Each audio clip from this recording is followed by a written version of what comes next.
అలా ద్వారకా సముద్రంలో మొదలైన శ్రీకృష్ణుడి హృదయం సముద్రాలను దాటుకుంటూ పూరీ నగరానికి చేరుకుంది. శ్రీకృష్ణ పరమాత్మునిపై బాణం సంధించిన జర బిశ్వాబసు అనే పేరుతో పూరీ నగరంలో ఆటవికుల ప్రాంతంలో జన్మిస్తాడు. పూరీకి చేరుకున్న శ్రీకృష్ణుడి హృదయం బిశ్వాబసుకు దొరుకుతుంది. ఆ హృదయాన్ని అడవిలో తనకు మాత్రమే తెలిసిన చోటులో భద్రపరిచి దానికి నిత్యం పూజలు చేస్తూ ఉంటాడు బిశ్వాబసు.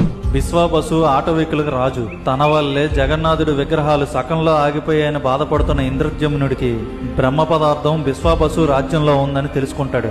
దానిని తీసుకొచ్చి జగన్నాథుడి విగ్రహాల చెంత చేరుద్దాం అనుకుంటాడు.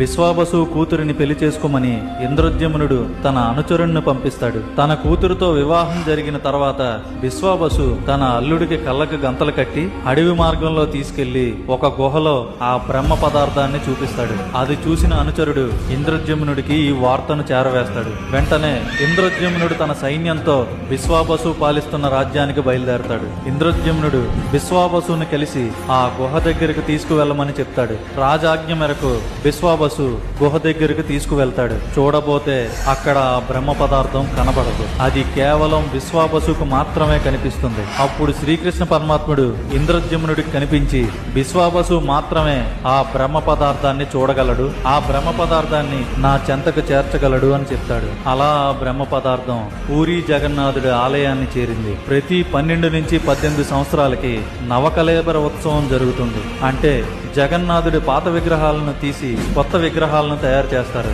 ఆ ఉత్సవం జరిగినప్పుడే ఈ బ్రహ్మ పదార్థాన్ని ఒక వృద్ధుడికి కళ్ళకు గంతలు కట్టి ఒళ్ళంతా పట్టు వస్త్రాలు చుట్టి గుడిలోకి పంపిస్తారు. ఆ వృద్ధుడు పాత విగ్రహాల్లో ఉన్న బ్రహ్మ పదార్థాన్ని తీసి కొత్త విగ్రహాల్లో పెడతాడు.